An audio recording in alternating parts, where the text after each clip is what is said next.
Hold on to your seats as we unravel a shocking statistic. Every year, an estimated 1.2 million relationships end in a breakup in the United States alone. That's a staggering number, isn't it? It's almost as if every 30 seconds, somewhere in America, a couple is calling it quits. What's behind this mind-boggling statistic? Well, the reasons are as varied as the relationships themselves. From mismatched goals to lack of communication, from infidelity to simply growing apart, the triggers can be as complex as the human heart. Yet, amidst this seemingly grim landscape, there's a silver lining. Breakups, as painful as they may be, often serve as catalysts for change. They push individuals to reassess, to reflect, to grow. Each ending marks the beginning of a new journey, a voyage of self-discovery.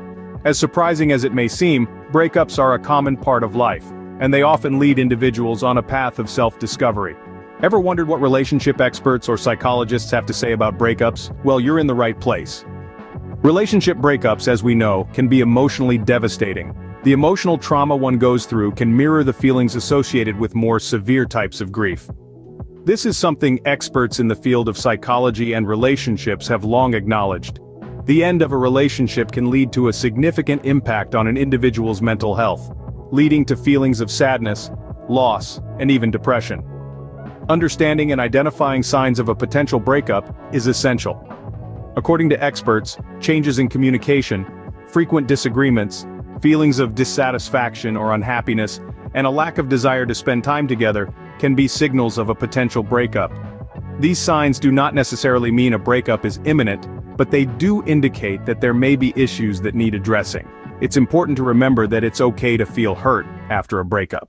It's a natural response to a significant loss. But the way we react to this hurt, how we process it, and the steps we take to move on are crucial. Experts stress the importance of seeking help when needed, whether that's reaching out to a trusted friend or family member, or seeking professional guidance.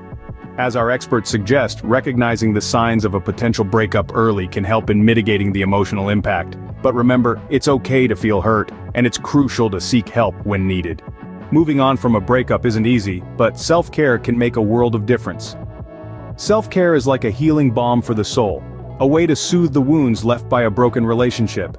It's about taking time for yourself, to reconnect with who you are and what you love. Engage in physical activities. Go for a run, hit the gym, or take up a new sport. Physical exercise not only keeps you healthy, but also releases endorphins, those magical chemicals that make you feel happier. Pursue your hobbies. Paint, write, dance, cook, or do whatever brings you joy. Hobbies are not just a distraction. They help you express your feelings and find peace within yourself. Maintain a healthy diet.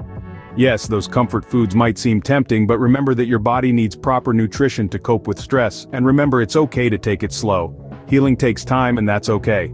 Embrace self-care as your new best friend. It's the first step towards healing and moving on. Sometimes self-care isn't enough, and that's when professional help comes in. It's a truth that too many of us hesitate to accept.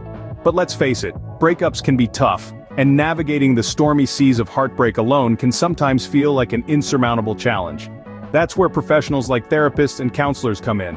They're trained to understand the human mind, emotions, and behaviors. They can provide the guidance you need to sail through the choppy waters of a breakup. They can help you decipher your feelings, understand your reactions, and guide you towards more positive coping strategies. But what does this professional help look like? Well, it can take various forms. It could be one-on-one sessions with a therapist, group therapy sessions, or even online counseling. The method isn't as important as the connection you feel with your helper. It's all about finding someone who you can trust, someone who listens, and someone who can guide you through your healing process. And remember, seeking professional help is not a failure. It's not a sign that you're weak or that you can't handle your problems. On the contrary, it's a sign of strength.